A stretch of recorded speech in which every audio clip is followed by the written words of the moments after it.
বাংলাদেশিদের জন্য ইন্ডিয়ান ভিসার জটিলতা যেন কোনোভাবেই কাটছে না।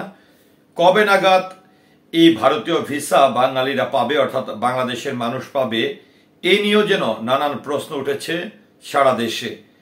অর্থাৎ প্রতি বছর বাংলাদেশ থেকে 15 থেকে 16 লক্ষ পর্যটক কিংবা ভিসার জন্য আবেদন করতেন এবং আসা যাওয়া করতেন। তো সেই প্রেক্ষাপটে কিন্তু প্রায় 4 মাস অতিবাহিত হয়ে যাচ্ছে, বাংলাদেশের পর্যটক ভিসা কিন্তু একদমই বন্ধ রয়েছে। কিন্তু শুধুমাত্র যারা চিকিৎসা সেবা বা জরুরি সেবার জন্য আসলে ভারতের ভিসা চাচ্ছে তাদেরকে ভিসা দেওয়া হচ্ছে। তো এই সময়ে এসে বাংলাদেশ পররাষ্ট্র মন্ত্রণালয়ের যিনি মুখপাত্র তৌফিক হাসান, তিনি কিন্তু এই ইন্ডিয়ান ভিসা নিয়ে বা ইন্ডিয়ান ভিসা পাওয়া নিয়ে আর ইন্ডিয়ান ভিসা যারা না পাবেন তাদের কি করণীয়, এটি নিয়ে অত্যন্ত গুরুত্বপূর্ণ বক্তব্য প্রদান করেছেন পররাষ্ট্র মন্ত্রণালয়ের পক্ষ থেকে। তো বাংলাদেশ পররাষ্ট্র মন্ত্রণালয়ের যিনি মুখপাত্র তৌফিক হাসান এই ভারতীয় ভিসা নিয়ে কি বলেছেন, এটি নিয়ে আমার হাতে এই মুহূর্তে একটি গণমাধ্যম রয়েছে। সেটি হচ্ছে G24 ঘন্টা নামের একটি গণমাধ্যম, যেখানে এই ভারতীয় ভিসা নিয়ে বাংলাদেশের পররাষ্ট্র মন্ত্রণালয়ের যিনি মুখপাত্র রয়েছেন তৌফিক হাসান বক্তব্য দিয়েছেন, অর্থাৎ কিছু কথা বলেছেন, যা আমি আপনাদের সামনে তুলে ধরছি। বাংলাদেশের পররাষ্ট্র মন্ত্রণালয়ের মুখপাত্র তৌফিক হাসান জানিয়েছেন, ভারতের ভিসা না পাওয়ায় তৃতীয় দেশের ভিসা প্রার্থীরা দিল্লির পরিবর্তে ভিয়েতনাম এবং পাকিস্তান থেকে ভিসা সংগ্রহ করতে পারবেন। বৃহস্পতিবার সন্ধ্যায় বাংলাদেশের পররাষ্ট্র মন্ত্রণালয়ের নিয়মিত ব্রিফিংয়ে তিনি এসব কথা বলেন। তবে ভিয়েতনাম বা পাকিস্তানের ভিসা কোনো জটিলতা নেই, কিন্তু ভারতীয় ভিসা নিয়ে তিনি আসলে আর কি বলেছেন।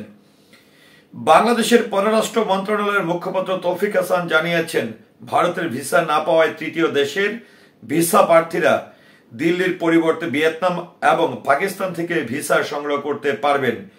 বৃহস্পতিবার সন্ধ্যায় বাংলাদেশ পররাষ্ট্র মন্ত্রণালয়ের নিয়মিত ব্রিফিংয়ে তিনি এসব কথা বলেন। বাংলাদেশের সাবেক প্রধানমন্ত্রী শেখ হাসিনা ভারতে বসে বিভিন্ন বিবৃতি দিচ্ছেন। সাংবাদিকদের এমন প্রশ্নের জবাবে মুখপাত্র তৌফিক হাসান বলেন, তিনি ভারতীয় গণমাধ্যমে যেভাবে বক্তব্য বিবৃতি দিচ্ছেন তা পছন্দ করছেন না বাংলাদেশের অন্তর্বর্তীকালীন সরকার। এরই মধ্যে যেটি হচ্ছে বাংলাদেশের সাবেক যিনি প্রধানমন্ত্রী শেখ হাসিনা, তিনি ভারতবর্ষে ভারতীয় যে গণমাধ্যমগুলো রয়েছে সেই গণমাধ্যমগুলোতে তিনি যে সাক্ষাৎকারগুলো বা বিবৃতিগুলো দিচ্ছে সেটি বর্তমান অন্তর্বর্তীকালীন সরকার পছন্দ করছে না। তার পরিপ্রেক্ষিতে ভারতীয় সরকারকে এটি নিয়ে কিন্তু তারা অসন্তোষ জানিয়েছে। অনুরোধ করা হয়েছে শেখ হাসিনা যেন ভারতে বসে বক্তৃতা বা বিবৃতি দিতে না পারেন। তবে ভারত থেকে এখনো কোনো উত্তর পায়নি বাংলাদেশ। তিনি আরো বলেন, বাংলাদেশের ছাত্র জনতার গণ অভ্যুত্থানের পর কতজন আওয়ামী লীগ সরকারের সাবেক মন্ত্রী ও এমপি ভারতে অবস্থান করছেন সে বিষয়ে কোনো সুনির্দিষ্ট তথ্য নেই বাংলাদেশ স্বরাষ্ট্র মন্ত্রণালয়ের কাছে। ভারতের ভিসা না পাওয়ায় তৃতীয় দেশের ভিসা প্রার্থীরা দিল্লির পরিবর্তে ভিয়েতনাম এবং পাকিস্তান থেকে ভিসা গ্রহণ করতে পারবেন। তো এখানে যেটি হচ্ছে যে আসলে যারা ভারতীয় ভিসা চায় বা ভারতীয় ভিসার অপেক্ষায় আছেন, যদি আমি হিসেব মতোই কথা বলতে চাই, বিগত দিনের যে হিসেবটি আছে যে প্রতি বছর বাংলাদেশ থেকে 15 থেকে 16 লক্ষ মানুষ ভারতে আসা যাওয়া করেছে। তো সেই প্রেক্ষাপটে এই যে ভিসা কার্যক্রমটি বন্ধ রয়েছে, সেখানে পররাষ্ট্র মন্ত্রণালয়ের যিনি মুখপাত্র তৌফিক হাসান সাহেব, তিনি যেটি একটি বিষয় কিন্তু একটু অস্পষ্টভাবেই তিনি একটু বলেছেন।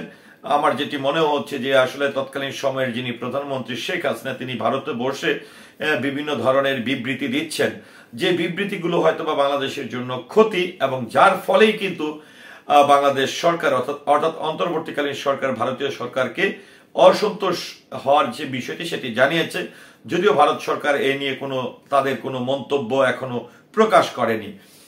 আরেকটি বিষয় হচ্ছে যে এখানে পররাষ্ট্র মন্ত্রণালয়ের মুখপাত্র তিনি যেটি বলেছেন যে যারা আসলে ভারতীয় ভিসা পাচ্ছেন না তারা ভিয়েতনাম এবং পাকিস্তানের ভিসার আবেদন করলে খুব সহজেই সেই ভিসাটি পাওয়া যাবে।